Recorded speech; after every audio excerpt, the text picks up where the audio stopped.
Hi hello welcome to our channel. నేను మీ journalist విప్లవశ్రీ. దేశవ్యాప్తంగా తీవ్ర సంచలనం సృష్టించిన ఆర్జీ కార్ ఆసుపత్రిలో జూనియర్ వైద్యురాలిపై జరిగిన హత్య కేసులో సంజయ్ రాయ్ను దోషిగా సీల్దాలోని అదనపు జిల్లా సెషన్స్ కోర్టు శనివారం నిర్ధారించింది.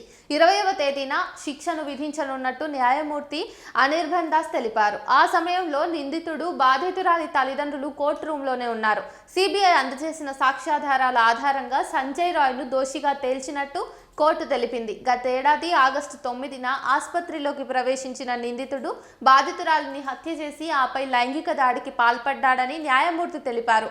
ఈ దారుణానికి మరణశిక్ష లేదా యావజ్జీవ శిక్ష విధించే అవకాశం ఉందని చెప్పారు. భారత న్యాయ సంహితలోని సెక్షన్లు 64, 66, 103(1) కింద నిందితుడిని దోషిగా నిర్ధారించినట్టు న్యాయమూర్తి దాస్ చెప్పారు. కోర్టు గదిలో తీర్పు చదువుతుండగా తాను నేరం చేయలేదని చెప్పుకుంటూ సంజయ్ రాయ్ కోర్టులో చెప్పాడు. నేను ఇది చేయలేదు, ఇలా చేసిన వారు ఉన్నారు, వారిని ఎందుకు పట్టుకోలేదు అని ప్రశ్నించాడు.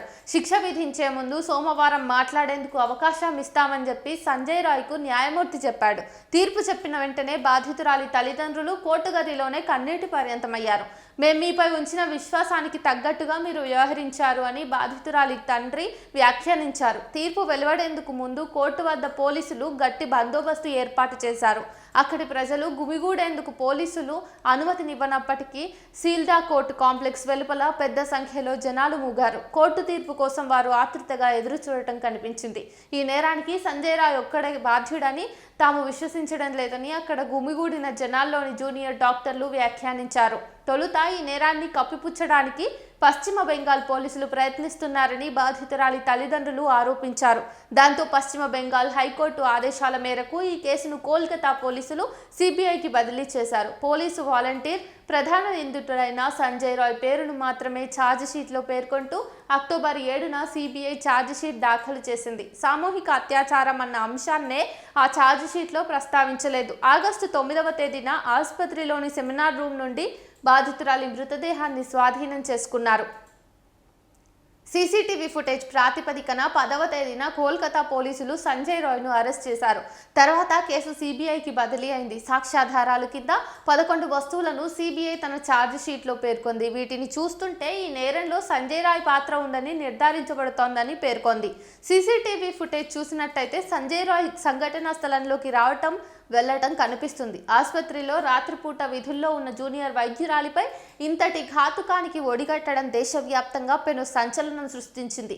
కోల్కతా సహా రాష్ట్ర వ్యాప్తంగాను దేశవ్యాప్తంగాను విస్తృతంగా నిరసన ప్రదర్శనలు నిర్వహించారు. సంఘటన జరిగిన తర్వాత కూడా పశ్చిమ బెంగాల్లో నెలల తరబడి నిరసనలు, ఆందోళనలు కొనసాగాయి. ఈ కేసులో ఆర్జీకర్ ఆసుపత్రి మాజీ ప్రిన్సిపల్ సందీప్ ఘోష్, తాలా పోలీస్ స్టేషన్ మాజీ ఆఫీసర్ ఇన్ఛార్జ్ అభిజిత్ మండళ్లను కూడా తొలుత అరెస్ట్ చేశారు.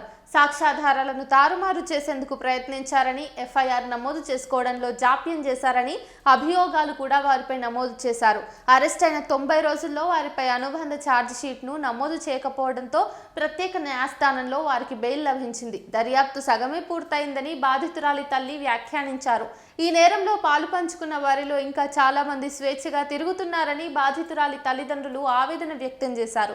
పూర్తి స్థాయిలో న్యాయం జరిగేంత వరకు పోరాడుతామన్నారు. ఈ ఘటన ద్వారా దేశంలోని ప్రజలందరికీ కూడా న్యాయస్థానాల మీద కొంతవరకు విశ్వాసము, నమ్మకము కలిగాయి. అయితే మరి మిగతా నిందితులను కూడా పట్టుకుని వాళ్ళకి కూడా శిక్షిస్తే మాత్రమే న్యాయస్థానం మీద పూర్తి స్థాయిలో పౌర సమాజం మొత్తం కూడా విశ్వాసాన్ని కలిగి ఉంటారని చెప్పేసి అందరూ మాట్లాడుకుంటున్నారు. Thank you.